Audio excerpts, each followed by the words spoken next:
దాడులు ప్రతిదాడులతో మధ్యప్రాచ్యంలో యుద్ధం తీవ్రంగా మారుతోంది. అణు పారిశ్రామిక కేంద్రాలపై దాడులకు ప్రతీకారంగా ఇజ్రాయెల్, గల్ఫ్ దేశాల్లోని అమెరికా స్థావరాల లక్ష్యంగా ఇరాన్ దాడులు చేస్తోంది. ఇజ్రాయెల్ సైతం ఇరాన్, లెబనాన్పై దాడులను కొనసాగిస్తోంది.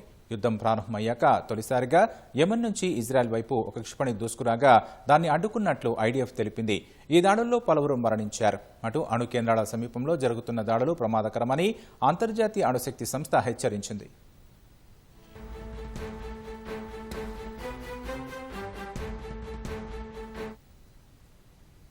ఇరాన్లోని పలు ప్రాంతాలే లక్ష్యంగా ఇజ్రాయెల్ వైమానిక దాడులు చేస్తోంది. కర్మాన్ షా ప్రావిన్స్లో జరిగిన దాడుల్లో ఒక గర్భిణీ మహిళ సహా పలువురు మరణించినట్లు అక్కడి అధికార వర్గాలు వెల్లడించాయి.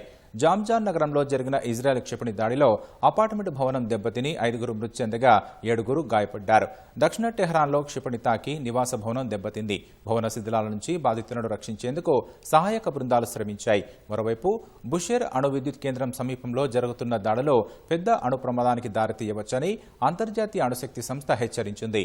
ఇరాన్లోని అణు కేంద్రాలే లక్ష్యంగా మరణి చేస్తామని ఇజ్రాయెల్ రక్షణ మంత్రి కాట్జ్ హెచ్చరించారు.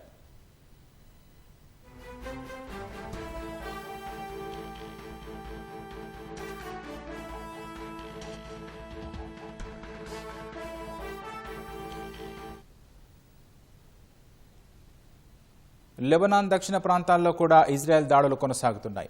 క్లార్ డెప్నిట్ పట్టణంలో జరిగిన దాడిలో ఒక పారామెడిక్ మరణించగా 4గురు గాయపడినట్లు లెబనాన్ ఆరోగ్య మంత్రిత్వ శాఖ వెల్లడించింది. లిటానీ నది వరకు తమ పదాతి దళాన్ని ముందుకు తీసుకెళ్తున్నట్లు ఇజ్రాయెల్ ప్రకటించింది. బీరూట్లోని దక్షిణ ప్రాంతాలపై కూడా వైమానిక దాడులు జరిగాయి.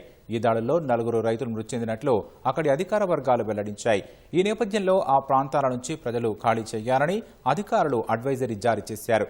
శుక్రవారం లెబనాన్లో జరిపిన హెజ్బొల్లా కమ్యూనికేషన్ యూనిట్కు చెందిన 2 సీనియర్లను మట్టుపెట్టినట్లు ఇజ్రాయెల్ సైన్యం వివరించింది.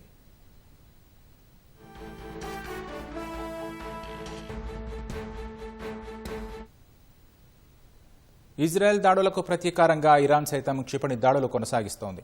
టెల్ అవీవ్పై జరిగిన క్షిపణి దాడిలో ఒకరు మరణించగా పలువురు గాయపడ్డారు. ఈ దాడి వల్ల భారీ నష్టం జరిగినట్లు తెలుస్తోంది. ఇరాన్ దాడుల నేపథ్యంలో ఇజ్రాయెల్ అంతటా హెచ్చరిక సైరన్లు మోగాయి. ప్రజలను సురక్షిత ప్రాంతాలకు తరలించారు. యుద్ధం ప్రారంభమయ్యాక తొలిసారిగా యెమెన్ నుంచి ఇజ్రాయెల్ వైపు ఒక క్షిపణి దూసుకురాగా దాన్ని అడ్డుకున్నట్లు ఐడిఎఫ్ తెలిపింది. ఈ దాడిని తామే చేసినట్లు హూతీలు ధృవీకరించాయి. అటు గల్ఫ్ దేశాల్లోని అమెరికా స్థావరాల లక్ష్యంగా ఇరాన్ వైమానిక దాడులు చేస్తోంది. బహ్రెయిన్లో ఇరాన్ దాడికి ఓ భవన సముదాయంలో భారీ అగ్ని ప్రమాదం సంభవించింది.